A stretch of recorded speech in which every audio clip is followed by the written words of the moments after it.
Tahun lalu kita udah pernah nge-review ROG Zephyrus G16, yaitu laptop creator yang paling mewah dengan Core Ultra 9 185H dan juga RTX 4070. Nah, tahun ini Zephyrus G16 tersebut di-refresh dengan Core Ultra 9 285H dan juga RTX-nya diganti ke 5070 Ti. Tapi pertanyaannya, dengan 55 juta, apakah laptopnya masih worth it buat dibeli?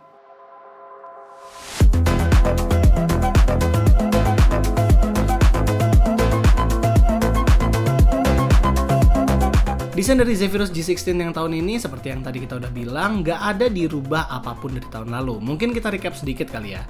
Bagian depannya itu cuma ada garis LED berwarna putih aja yang dinamakan slash lighting, dan tentunya bisa di custom di Armoury Crate juga. Bentuk laptopnya juga udah tipis banget. Ini adalah laptop 16 inch yang tertipis dan juga beratnya cuma 1,5 kg buat yang SKU kita. Walaupun begitu, laptopnya masih punya build quality yang solid meski tanpa military grade. Hinge-nya ini solid banget buat ngebuka layarnya dengan satu tangan, hampir mirip feelingnya dengan Razer Blade ataupun MacBook.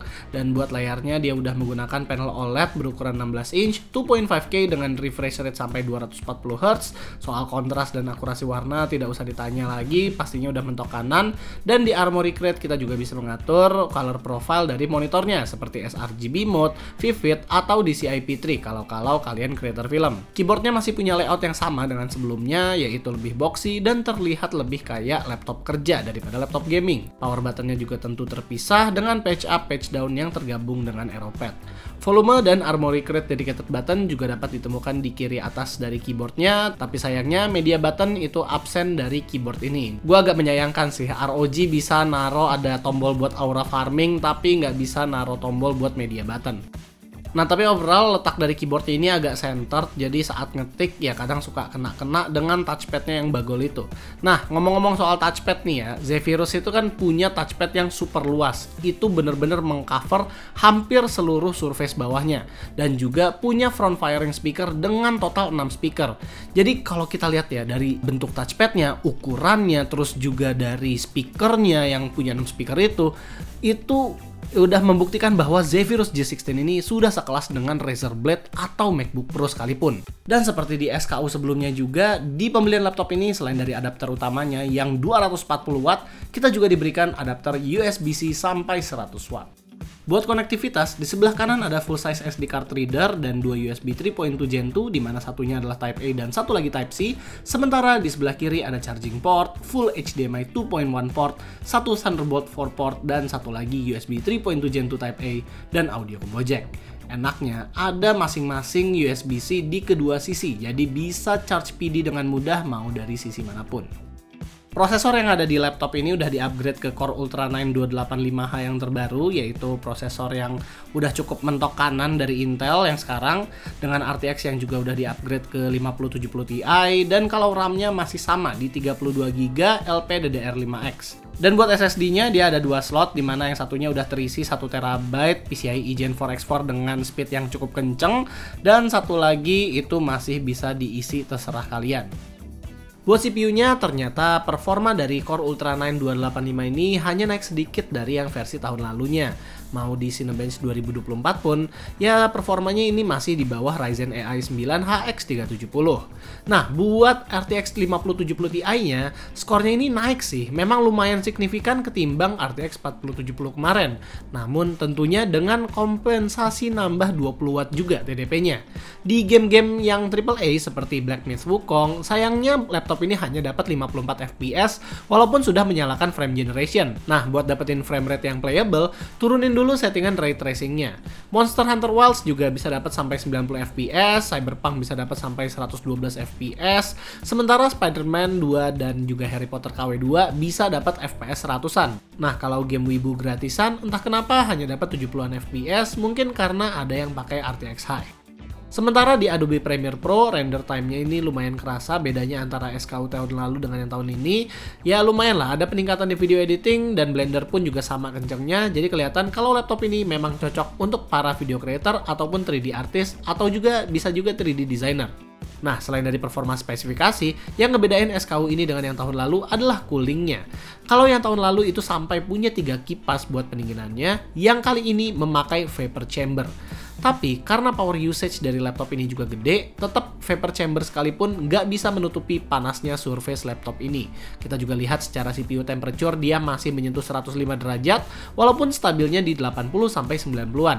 Tapi yang paling menarik perhatian adalah suhu GPU-nya nih, dimana dia ada di sekitar 82-85 derajat Celcius, dan ini sama dengan SKU tahun lalu yang memakai RTX 4070. Yang membedakan adalah power usage GPU-nya itu sekarang signifikan naik.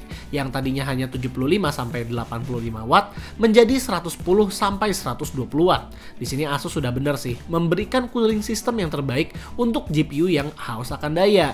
Yang salah adalah performa yang diberikan 5070 Ti laptop dari 4070 kayaknya nggak sebanding dengan kenaikan dayanya. Seperti SKU yang tahun lalu, Zephyrus G16 ini juga masih menjadi primadona di kalangan creator dengan performa yang lancar buat ngapain aja apalagi saat mobile. Membuat laptop ini menjadi lebih cocok buat jadi portable workstation ketimbang laptop gaming.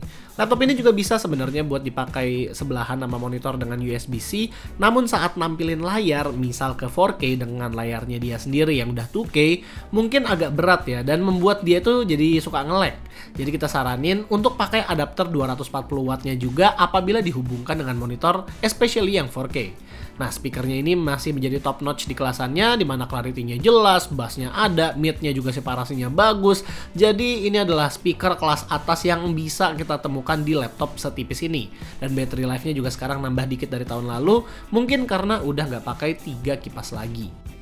Overall ya nggak heran sih kalau Zephyrus G16 itu jadi idaman para content creator karena Asus ROG itu sendiri udah menjadi laptop gaming terbaik dan nomor 1 di Indonesia selama 10 tahun terakhir. Buat kualitas webcamnya, dia resolusinya masih Full HD 30 fps dan kalau dilihat dari kualitasnya ya lumayan mirip dengan VivoBook, tapi karena dia itu udah ada NPU-nya juga, jadi udah support dengan yang namanya automatic framing atau Windows Studio Effect yang lain. Dan kalau misalnya melihat dari resolusi ini, sebenarnya ini webcam yang lumayan biasa aja. Sebelum masuk ke kesimpulan, gue mau kasih tahu dulu salah satu hal yang meresahkan gue dalam mereview Zephyrus G16 yang tahun ini. Jadi, SKU dari Zephyrus yang baru ini itu cukup banyak ya, sampai kita bingung kira-kira yang cocok untuk kita itu yang mana. Apalagi kalau kita udah mempertimbangkan SKU yang tahun lalu. Jadi SKU dari Zephyrus G16 yang tahun ini itu ada 3. Yang pertama itu pakai 5070 Ti dengan harga 54 juta atau yang review unit ini. Ada juga yang pakai 5070 biasa dan ada juga yang pakai 5060. Tapi perbedaan harga antara 5070 Ti dengan yang lainnya itu cukup jauh. Antara 5070 Ti dengan 5070 itu beda harganya bisa 9 juta loh. Alias yang 5070 harganya cuma 45 juta. Dan yang 5060 itu harganya cuma 40 jutaan. Kalian bayangin deh, nambah Ti doang itu harganya bisa nambah 9 juta. Ya kita nggak tahu sih apakah performanya itu jauh banget bedanya dengan yang 5070 biasa. Karena kita nggak sempat ngetes yang 5070-nya dia.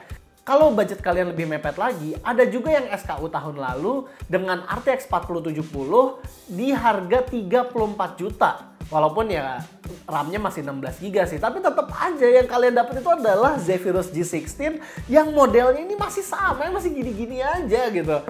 Ya kira-kira menurut kalian gimana? Mendingan beli yang sekalian mewah aja sampai 50 jutaan atau mending beli yang tahun lalu?